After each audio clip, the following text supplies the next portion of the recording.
that work in different ways on financing social impact. I think that's quite exciting for us as well. We're also looking at different initiatives, different innovations, different ways of financing social impact, financing basic services to underserved communities, etc. The three speakers we have for today, the first speaker I would like to introduce is Shefali Saldanha from Symbiotics.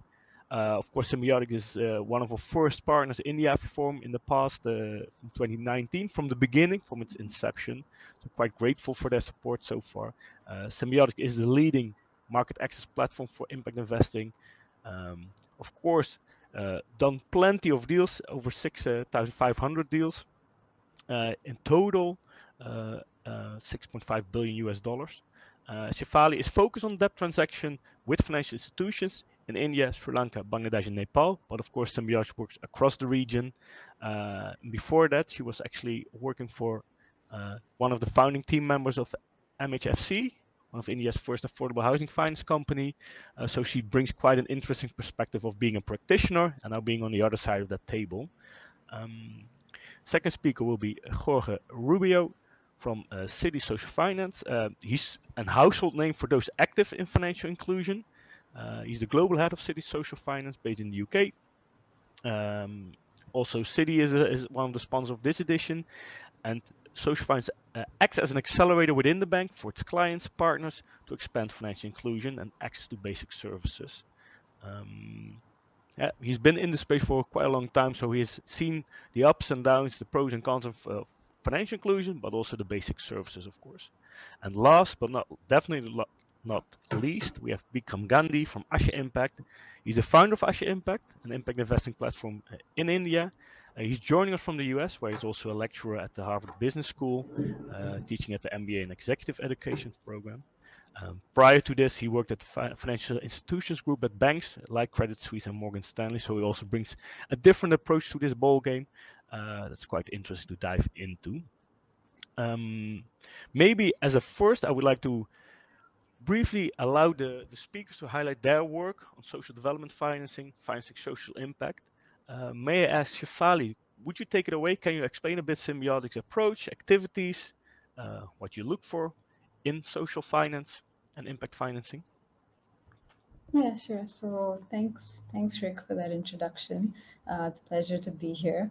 Yeah, so Symbiotics is a market access platform for impact investing. So we've been active since 2005, investing in microfinance institutions, other financial institutions, and banks in emerging and frontier markets. So we support those institutions that finance small and medium enterprises and low and middle income households. So our criteria is always that it should be, positive social impact.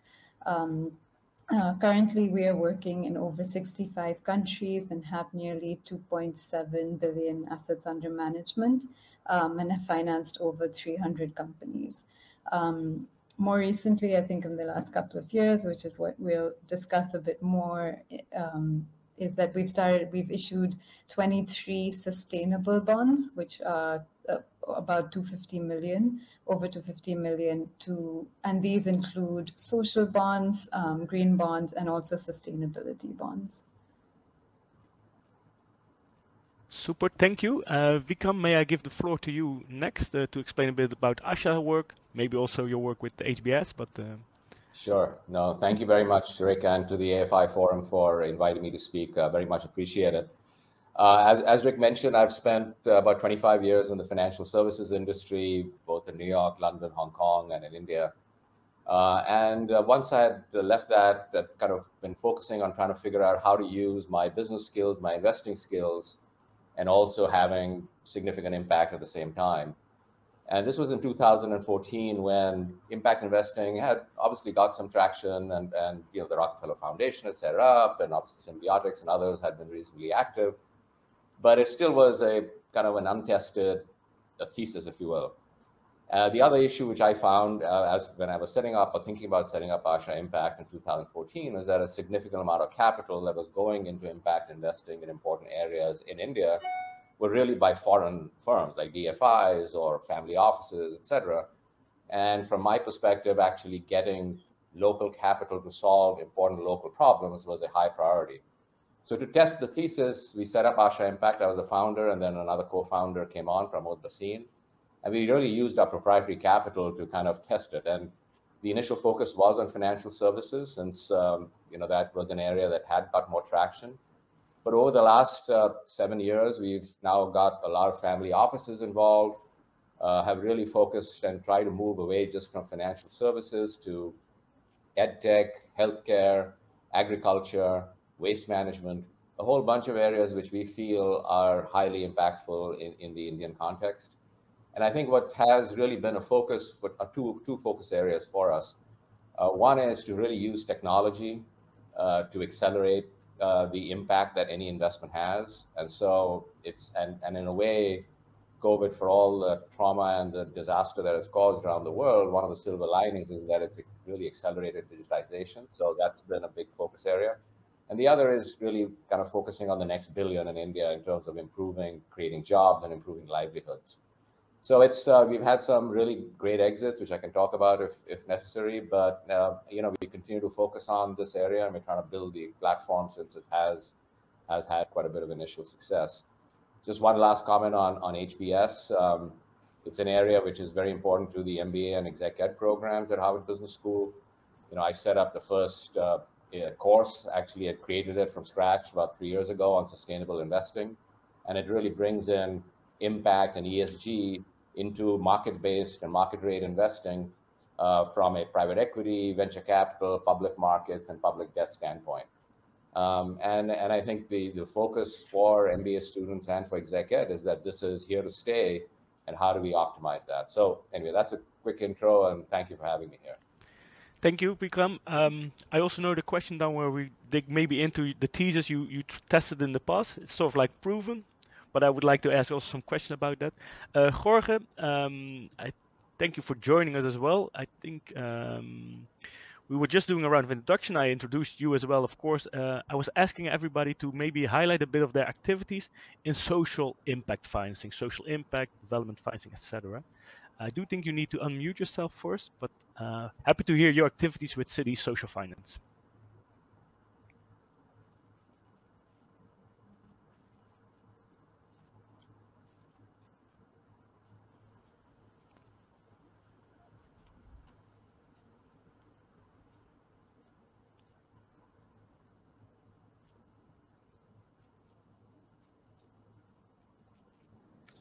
Sorry, can you hear me there now? We do hear you. Yes. Okay, I'm really sorry. I don't know what happened with the technology this morning. Thank you, Rick. Thank you for the introduction, and thank you for having me. I probably should start with a bit of history to provide you with a context. We started this team at Citi Microfinance over 15 years ago, and now we call it Citi Social Finance.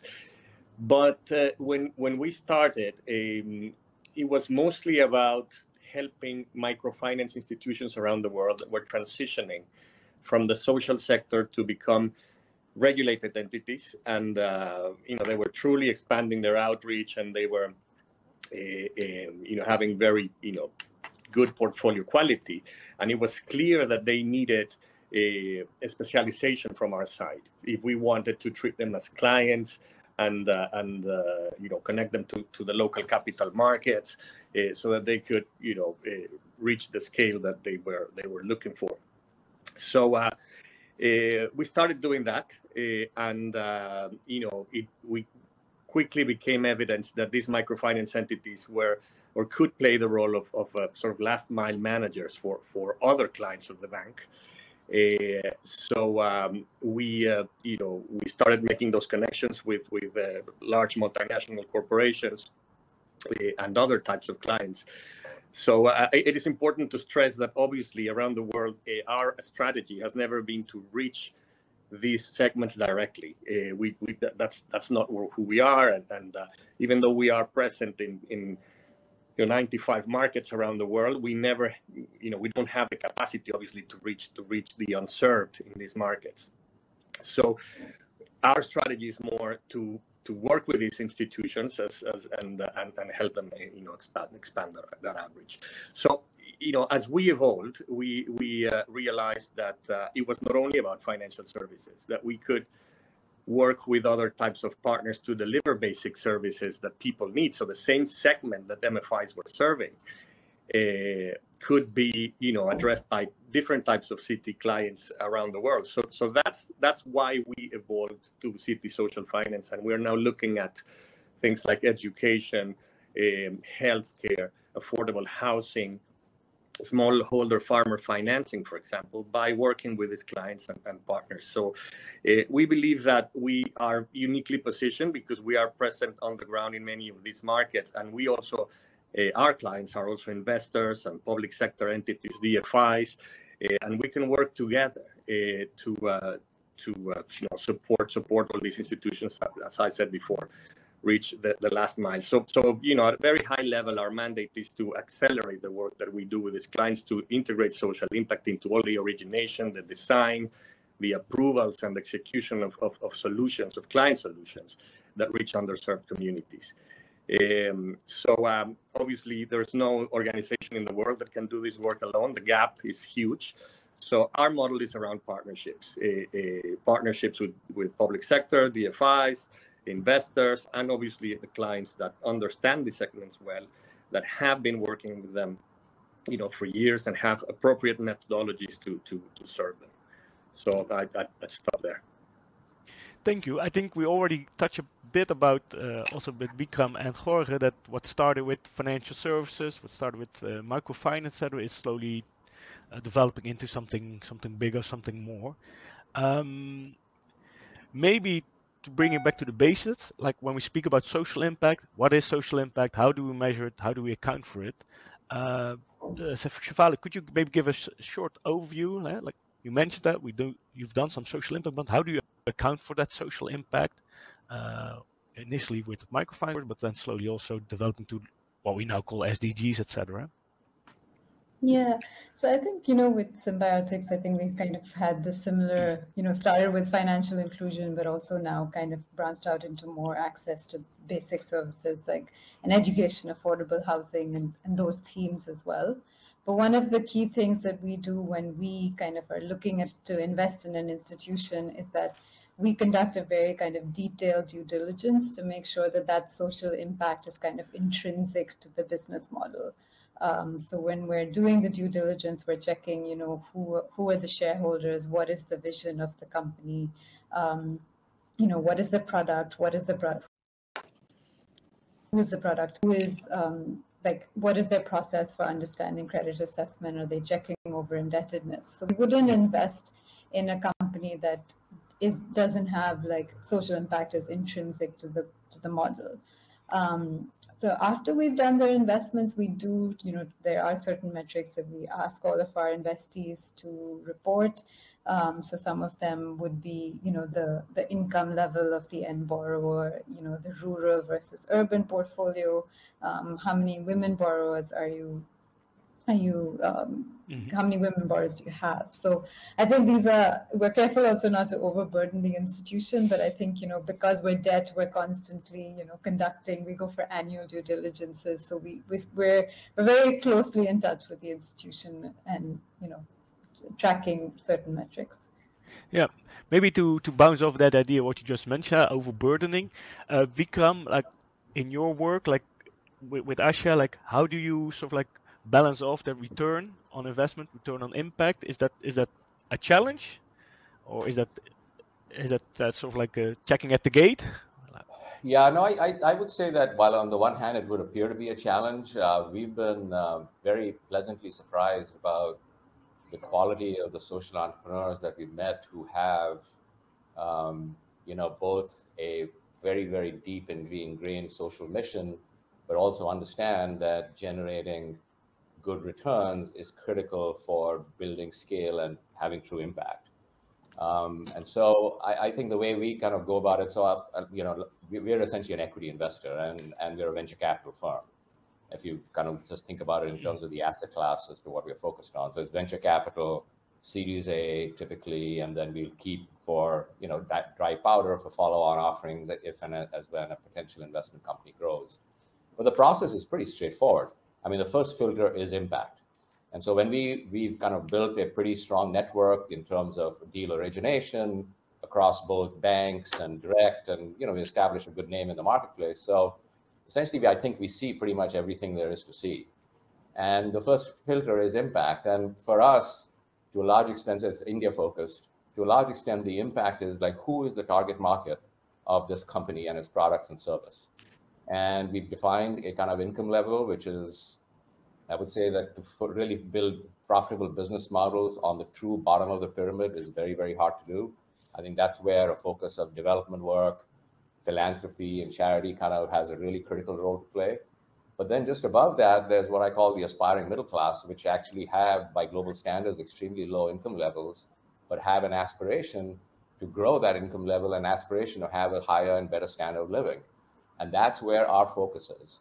And so technology and other things have really helped it. So that's our first filter, that does this company. So I'll give you an example. So TrueMeds is a company we've just recently invested in and have just increased our investment, which is a company focused on distribution of generic pharmaceuticals to third and fourth tier cities in India, where typically access to cheap pharmaceuticals on a timely basis is actually a huge issue. And so they're really addressing and solving that problem. So getting pharmaceuticals quicker at 50% of the price to that kind of income level is critical. Another one is Adda 24/7, which is targeting, and they've got over 10 million potential customers of targeting a certain income level to train for government jobs. And so that's the first filter. And then after that, once that filter is crossed, we underwrite it just like any other venture capital firm. I mean, we are very focused on 25, 30% IRRs. And that's where, but there's the first impact filter. And then it's not just in the due diligence phase, but as Shefali said, we create metrics for the management team that, in addition to financial metrics, here are some impact metrics. We try not to, as Shefali mentioned rightfully, overburden the company. Ultimately, they're running a kind of entrepreneurial activity. But at the same time, we want to make sure there's no mission drift, that ultimately that this company is delivering. And the reason it works is exactly what Shefali said, which is most of these models are collinear. So the more generic drugs you sell to fourth tier cities and semi-rural areas in India, the more impact you're having and the more money you make, for example. And so I think most of the investments that we have inbuilt that, and that's why microfinance was so successful in a way, because it was able to scale, but there was collinearity built into that investment model. So we still have a big financial services portfolio, but I think we are also diversifying away from that. Maybe Jorge, could I bounce that off of you? What you've seen? You mentioned just now in the history, like the microfinance core part, focus, branching out into other basic services areas, or maybe also following existing clients, etc. Like how? Yeah, this is also a transition you've witnessed.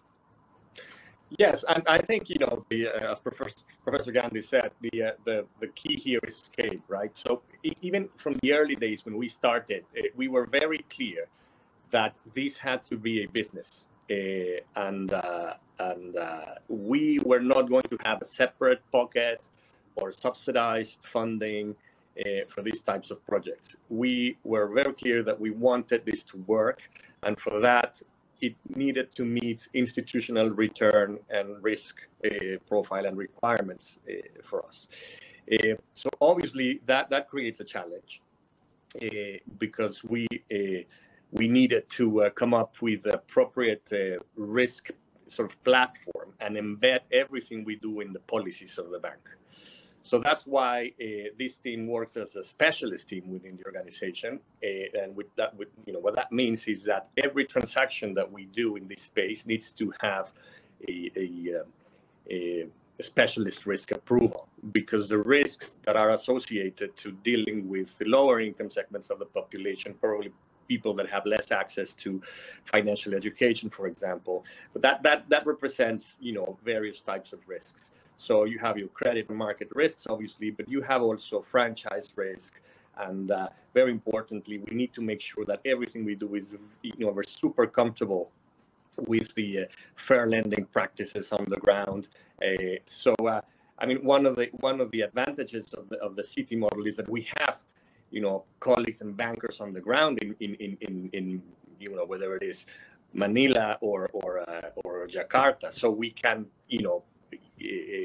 do this due diligence on the ground and understand the local context, if the pricing works, if the collection practices are appropriate, the transparency of the products. So we look at all those things, and those are embedded in our due diligence process. But having said that, the risk here is that we come up with the right structures that make sense for these clients. And obviously, if we can deliver to the products and the solutions to them in local currencies, leveraging our presence on the ground, our balance sheets on the ground, I think that's sort of the right type of funding. And by the way, most of what we've done in this space is debt funding, and so we spend our time structuring these transactions. And as you correctly said, we started with financial institutions, but now we have corporate clients, fintech platforms, and other types of intermediaries that we are constantly assessing and identifying opportunities with. Maybe to so there are certain, like there needs to be a return, of course, that you need to have a scalable business model. That's quite clear in a lot of these efforts. Microfinance has done it, and are there specific services that lend itself better towards such an approach? Vikram, may I ask you, are there certain services that lend itself better for that approach? And what sort of SDG topics or what social impact really cannot be scaled in a business model yet? Do you have an idea? Yeah, so do you want me to go, or? Yeah, please go.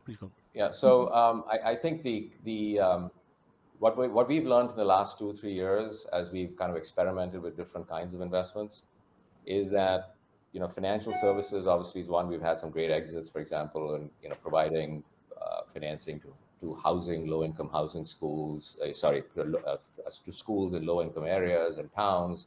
We actually sold out to a private equity firm at a significant IRR. The reason that was scalable was because you had the distribution network and the total addressable market was huge.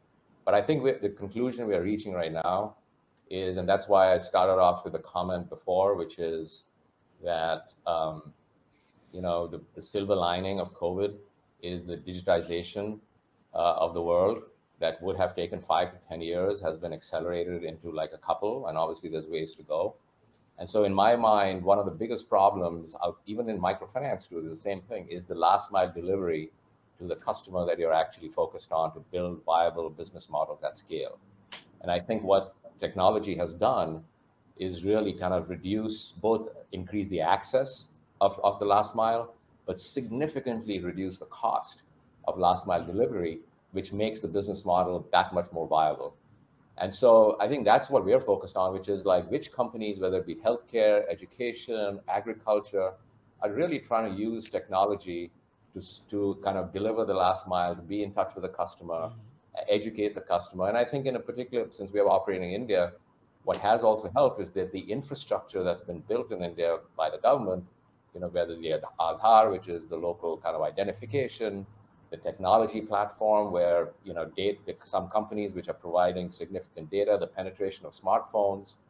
And so you go to most of the small rural areas and you have people with smartphones and etc. So you've created this infrastructure, you've got the last mile delivery issue. And so right now I think it is really ripe for really interesting business models which can scale across multiple industries beyond financial services. So I think that's the trick. I think that to your question about what things do not necessarily work in terms of scalable, I would say would be those which are not scalable because they don't really have technology built in. Two is, as I said before, I mean, again, in a place like India, there are 300 to 400 million people. And unfortunately, COVID has put another 45, 50 million people into poverty. And the deep impact in solving or getting people out of poverty is a huge priority. It's a number one priority for the Indian government and most governments around the world. But I think a pure for-profit business model cannot solve that issue because the customer does not have the ability to pay. And so I think having blended finance structures, social bonds, there's a whole variety of innovation that's going on. And Asha, in addition to our private equity, our venture capital fund, we have a trust which focuses on really moving the kind of ball forward on our thinking on blended finance structures and others, which really deal with the bottom of the pyramid. So I think combining those two, where you kind of match the capital requirement with the opportunity, is really the key issue here, and that's how at least we think about it. I think, yeah, well, you mentioned it briefly as well, like the social impact bonds, the role they play. Shefali, you briefly mentioned it also in your introduction. There have been some bond issuance over the last 2 years, I think. I've seen a couple of them, especially in Asia. What are those prerequisites to make it work, like a social impact bond? What's the pool, and maybe what's also a downside of going that venue? Yeah, well, I mean, I think, Symbiotics, like several years ago, realized that, we issue a lot of bonds and almost all of them could technically qualify as social bonds, So we started, looking into this a few years ago. And there are a lot of advantages. I mean, if you think about kind of how the bond is structured, it's like, it's a bond platform which is pooling together funds from different investors.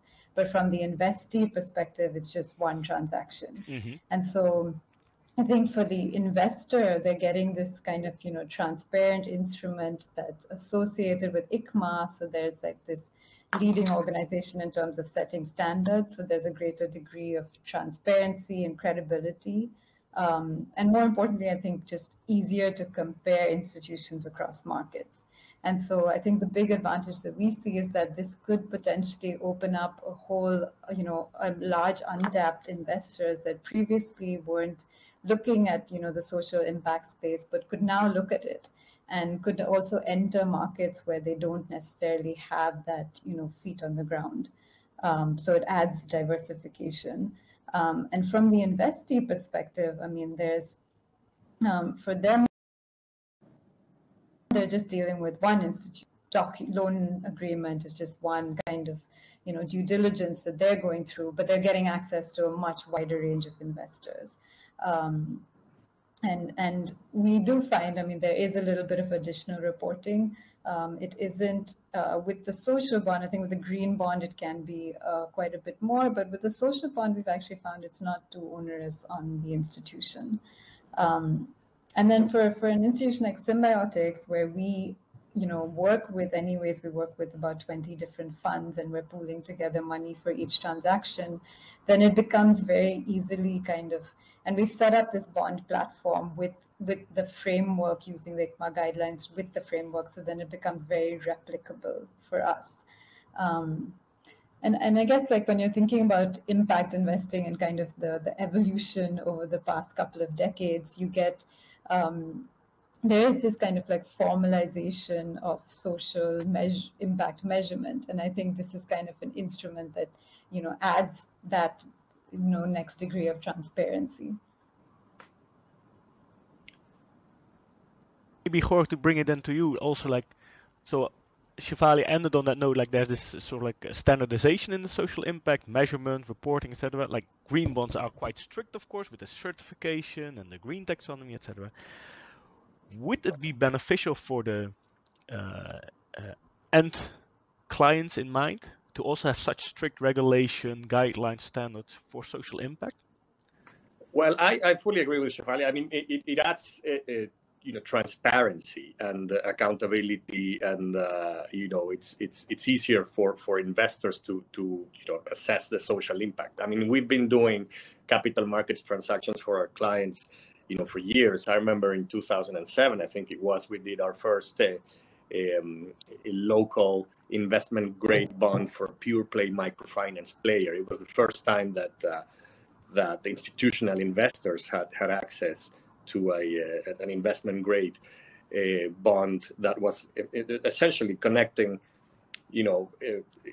low-income borrowers, mostly women, to the capital markets. And we did that in a structure with the IFC. We used the partial guarantee from the IFC of the World Bank. But it was, in my mind, obviously, that was a social bond, obviously, because the use of proceeds was to finance micro businesses. But we didn't have what Shefali explained that we have today. So that involves having a second party opinion and greater scrutiny and transparency in the way you measure social impact. So there's two ways to think about that from our side. One is the work that we do for our clients, how we connect them and we help them issue social bonds. But then the other, which is interesting, that we tried last year for the first time, was Citi as an issuer of a social bond. So because we have all this track record in this space, we have a global portfolio of assets that meet the criteria of a framework that we developed that incorporates all these areas that I was describing in my previous intervention. So financial inclusion, health, education, affordable housing, access to basic infrastructure. So what we did is we issued our first social bond for emerging markets in a transaction. It was a $1 billion transaction. It was oversubscribed, and it was very well received by the investor community, and that in a way also it creates a commitment from us that we will be or become a frequent issuer of these types of instruments. So we have to expand the pool. We have to originate more of these assets if we want to do that. But the social bond construct, it's been very helpful to set the framework which we developed, and it's public, by the way. People are interested, you can have a look at it at the fixed income website of Citi. Yeah, Rick, if I may add to that, yeah, or just give a different, not different, but another perspective, because both Shefali and Jorge are coming from this to this issue from a fixed income perspective. Yeah, and I think actually having perhaps more standardization and transparency, as both of them said, is absolutely critical. Largely because there's so much more demand from ultimate asset owners to have in their portfolio investments that qualify as green or social. And therefore, having some degree of standards, that's why the green bond principles, et cetera, have become more important, so that ultimately asset owners know that their assets are being deployed in certain areas that they think. I think in the equity side, it becomes a little trickier because, the equities investments by definition, because, you're trying to invest in innovative social business models that are trying to solve interesting ideas, interesting problems and important problems, is by definition, it's not standardized, because that's innovation. I mean, innovation actually means it's a kind of a complete, it's a paradox actually. And so I think the goal there really, rather than setting, impact standards, which are kind of bulletproof, et cetera, I think the focus right now is really trying to set up impact metrics which actually matter to the business that company is in. And I think at a more broader scale, like SASB and IFRS, some of the accounting kind of practices around the world are really working to try and figure out, just like you have accounting standards, whether you can have impact standards, which are not just blanket impact standards. There's 700 ESG metrics out there, but the 5 or 6 things which matter to a particular industry, and have companies report on them and track them and use it as a metric to analyze business performance, just like you would use a financial metric to analyze business performance. Perhaps link even incentives for companies managing these organizations linked to the impact metrics in addition to the financial metrics. So I think that's the way to think of it from an equity perspective. And on a fixed income perspective, I would think that the ability to standardize and have more transparency is pretty critical.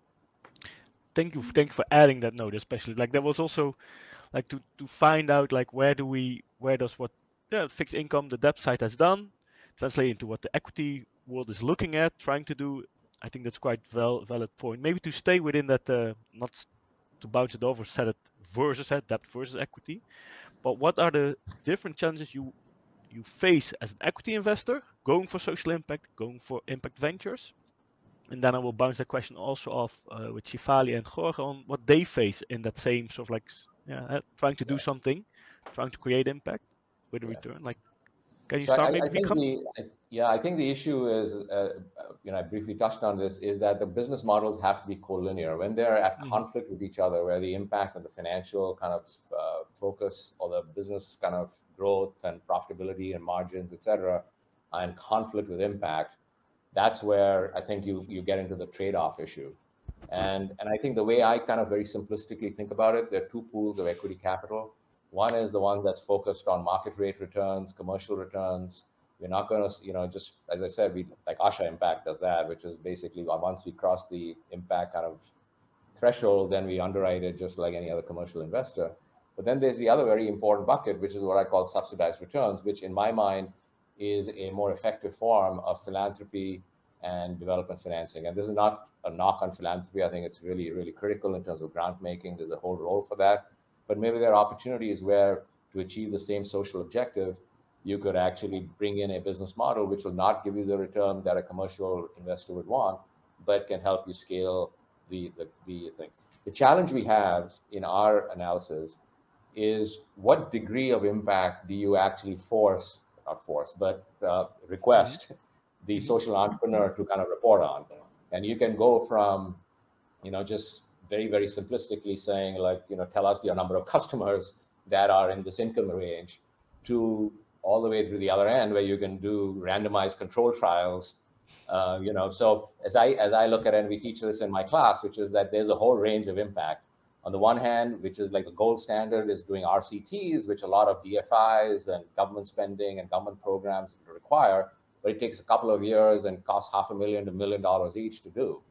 On the other hand, which a lot of family offices aspire to, which is, hey, this kind of feels like impact, so I'm going to do it, and it's impact investing. So you have a whole spectrum here of RCTs to like, it feels like impact. And I think kind of getting somewhere in the middle there, which is, creating incentives for the management team to focus on that, which I would call is real outputs kind of impact measurement, rather than going all the way to outcomes. And I think the more you are sacrificing financial return for impact, the more important it becomes to actually focus on the impact measurement, because you're actually consciously making a trade-off. And so I think that's the way we kind of think of it. There's a whole spectrum, and we try and, there's no magic formula here. You try and use your judgment as to how can you make sure that the company you're investing in doesn't have mission drift, is focusing on the original thesis that you invested in, but at the same time, it's not too onerous that, the company say, well, we got a business to run, rather than sitting here kind of measuring impact. So I think that's the way we kind of think about it from that, that whole scale. I think what's interesting what you mentioned, I would like to bounce it off with Shefali and Jorge then, is also like, for example, with that impact bond, you have that intent, a focus on outcome and output, what Vikram just mentioned. Do you see that then as well? Like when you, for example, push such a bond to subscribers, is that a different audience to cater to? Because is that the challenge you face, like getting impact investing, mainstreaming it? Or maybe Shefali, could you maybe reflect on it? Yeah, I mean, I think that is like a big motivation for using the social bond, is to make impact investing more mainstream, because with the greater transparency, you are able to access wider institutions, and also they're investing in the platform, so it becomes easier for them for sure. Yeah. Yep. Jorge, are you still there? Just checking in. You still here? We might have lost them. We got a question. We got actually two questions from the audience as well. One is well, I can read it out loud. How pricing of loans from DFIs, development banks, to micro lending institutions is important to stay on social impact goal. I know this is quite a different ball game, this question, but I would like to also bounce it from an equity side of things, because then the pricing of the loan would be more about the IRR expectations. Is it actually a trade-off? You mentioned the collinearity. Like there must be a trade-off sooner or later. You say like this is so impact focused that we want to do it, we must do it from an equity side of things, Vikram.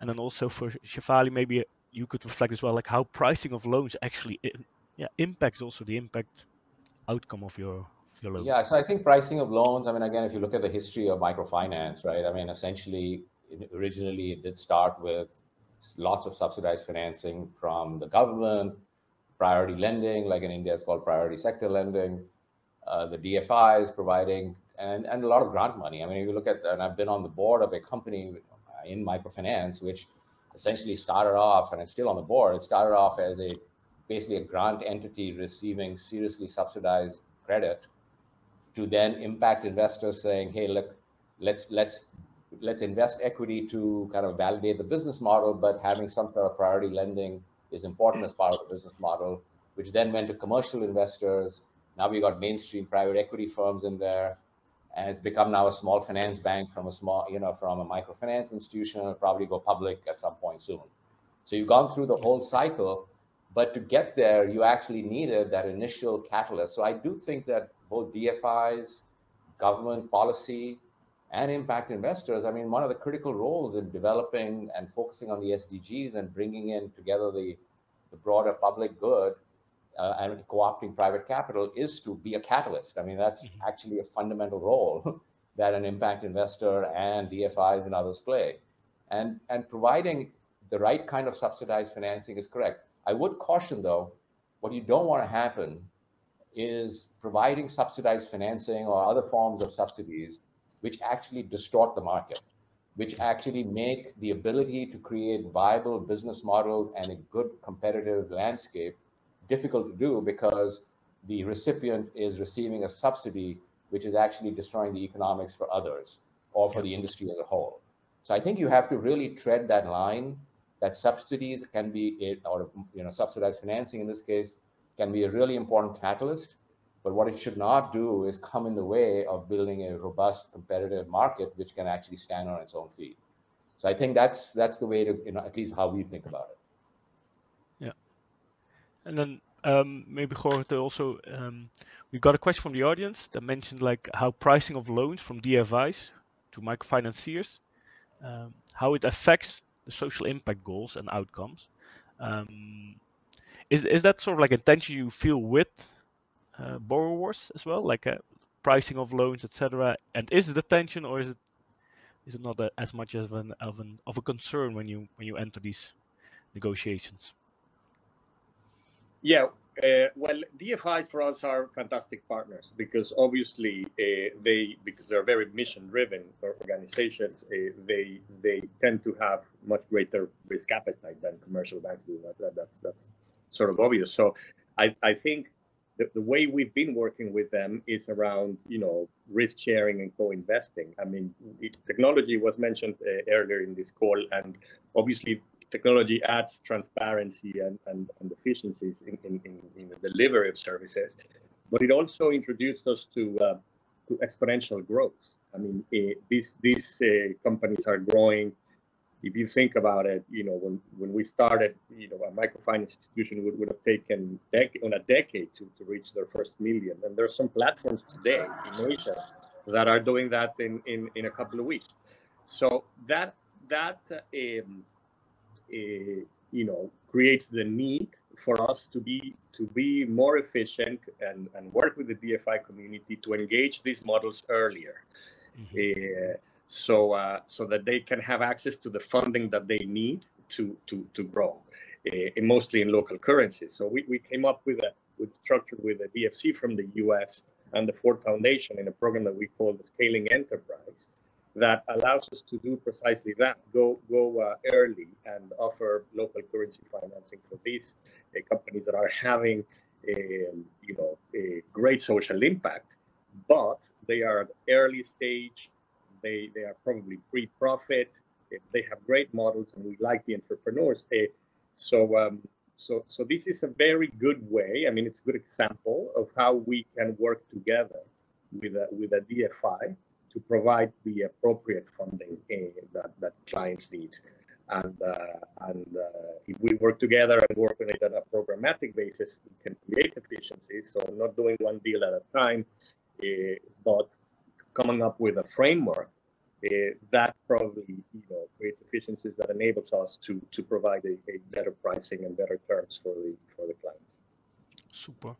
I think we're almost out of time, but I would like to ask each of you one more question. They're a bit different, but then we can at least sort of like have a final wrap up as well.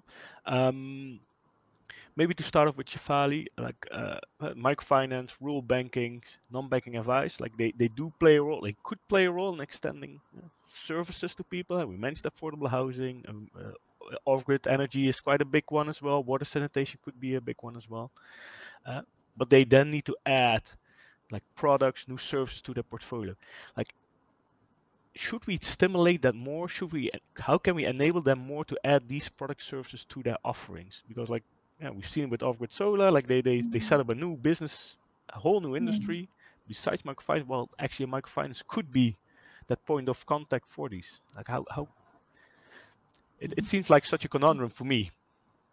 Yeah, I mean, I think this is something that microfinance institutions have been trying to do for a while, and there is, huge potential.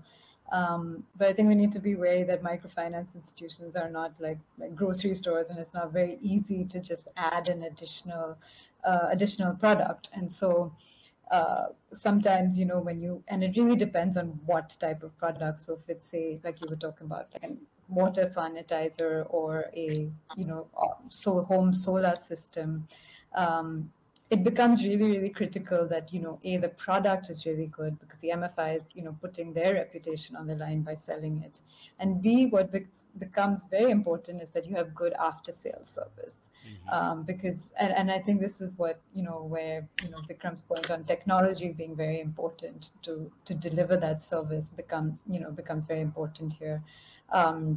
Because often what happens is that this broken water sanitizer lands up on the desk of a loan officer, and she or he just doesn't know what to do with it, and it's distracting from their regular job. And so unless you have a good kind of after sales service becomes very important with these products. But if you look at, like, say, a financial product, like, an insurance or a savings product, those are more aligned with what the microfinance model, and so those are easier to kind of sell to the last mile, which is what a lot of the rural banks are doing. And I suppose, like, investors like us, I mean, what we could do is these sustainability bonds, which have both underlying social and green assets. So we could offer that to microfinance institutions. So there's an incentive because we're giving specific capital to build that kind of, solar portfolio along with their regular, the regular microfinance loans. But still, we are also just one piece of the puzzle. Again, there needs to be, like, good service providers as well. Yeah, exactly. It requires more processes, logistics, know-how, Yeah. confidence, often something else. Not directly related, Vikram, there's a forum taking place digitally because we are still sort of like dealing with the whole COVID fallout. What's the private sector's response in the in the pandemic recovery? Like is there special focus on social ventures? And what should their role be in the pandemic recovery? Yeah, no, I think the private capital response, I think, from an impact investor perspective and a venture capital perspective, is the massive opportunity. I just can't emphasize it enough that technology has created and how we capitalize on it. To Shefali's point before on this whole issue of MFIs and its ability to sell other products, I'll just follow up with an example. So cross-selling, which is what we're talking about in that case, cross-selling for financial institutions, forget about MFIs, for global financial institutions, I'm sure Jorge can attest to this, has been the holy grail for the last God knows how many years. It is really, really hard to do. So for the Citis and the Wells Fargos and the Morgan Stanleys, cross-selling itself is like a massive issue. And so for MFIs, you have the same problem, which is that you have somebody who is in the sales who knows how to sell one particular product and doesn't necessarily have both the capability on the incentive system to sell anything else. And so I think what technology can do, to the point that Shefali said, like, I get this product back and what do I do with it, is like to use technology to actually provide the customer relationship to third parties for a fee, and use that. So I think what's happening here, which is very encouraging to me, is that impact investors like Asha will continue to play a catalyst role, continue to focus on commercial returns with an impact orientation. But what I'm finding in the last couple of years is that pure commercial venture capitals, the who's who of the venture capital world, have finally woken up to the fact that in emerging markets, what I call this aspiring middle class is a huge market. I mean, this is a massive business opportunity. Forget about the impact piece, which I think is critical. But even if you don't think about the impact, just above the poverty line is a massive business opportunity. And historically, what has happened is that companies focused on the top end, the middle class and the essentially wealthy, essentially have been forced by regulation to provide a product and service to the lower end. And financial inclusion being a classic case, right? A bank has to open some branches in some village, and they kind of are forced to do it. They don't really make any money doing it. They view it as a cost center. But I think if that is your core business model, that is my customer base, that's my bread and butter, and I'm going to develop a business model that services that customer, I think it's a winning proposition by backing a good entrepreneur in that endeavor. And I think pure commercial capital has actually realized that, which is great for the industry, because I think it'll really encourage the whole embedding impact into the business model even more. So I'm very encouraged by what I see. Super, thank you for that. I think I will wrap this. We have another audience question for Jorge especially, but I will also like to wrap it into something that Vikram just mentioned there, like embedding that impact into Citibank, Jorge. That would be something to maybe you could reflect on, like how clients, partners of Citibank itself are coming on board, or you're luring into the impact space. And then the audience question is ultra specific. Does Citibank, will you still build a portfolio in Indonesia now Citibank is exiting consumer banking? So that's a very to the point question. Yeah. And that's a very good question, by the way, and a question that we get all the time, because this decision to exit consumer operations, it's not only Indonesia, it's around the world. But our social finance activity has never been from the consumer side of things, as I explained before. It's always been an institutional business. So it's not about reaching directly the unbanked. It's about becoming the bank for the companies that do, and that have a track record, a history, and the models to do it. So we will obviously continue to do that in Indonesia and elsewhere in the region. I think, to your previous question, what we've learned from microfinance in the early days is that these segments can be served at scale and that they are credit worthy. And now local banks are using similar methodologies to expand their SME and microfinance portfolios themselves. We're seeing off-grid electricity, financing of relevant assets like smartphones using microfinance methodologies, financing of inputs for smallholder farmers that are using microfinance methodologies. So that's where the learning comes from, and now technology is kind of growing that exponentially. So that's, I think, the opportunity, as Vikram said. That's and it's this emerging middle class, and which is huge. We didn't, have the opportunity to talk about gender as well, but there's a huge component on gender and opportunities around gender lens investing that we're doing, and so that's the model, and we will continue to expand those activities as we move forward. It's maybe to round it up. It's interesting how also the impact space, everybody in the space is sort of like aiming. We need a scalability. We need a certain skill to actually get where we want to be. It can be on a private equity VC side of things, but that doesn't change that much from what microfinance has been in the past. Like bring the skill, show the skill, have the skill set to actually cater to a market segments, underserved communities. I think that's sort of like what stood out from this session for me. On that note, I think I would like to thank my panelists to join us. Thank you for sharing a bit on the work you've been doing. Thank you for sharing a bit on the activities of your organizations, your approaches and mission. On that note, I would like to thank also the delegates for joining us. I do get on the screen some hand claps and some thank you emojis, so that's quite nice. Even a heart. So thank you so much. We'll be back tomorrow for the last final day. Do join us. We will discussing fintech, so digital solutions as well for the microfinance, and also some fintech solutions that are out there. And we'll also cover some bit about leadership and governance. So do join us again. Not a heart. Do join us again tomorrow. Thank you so much, speakers. Hope to see you then.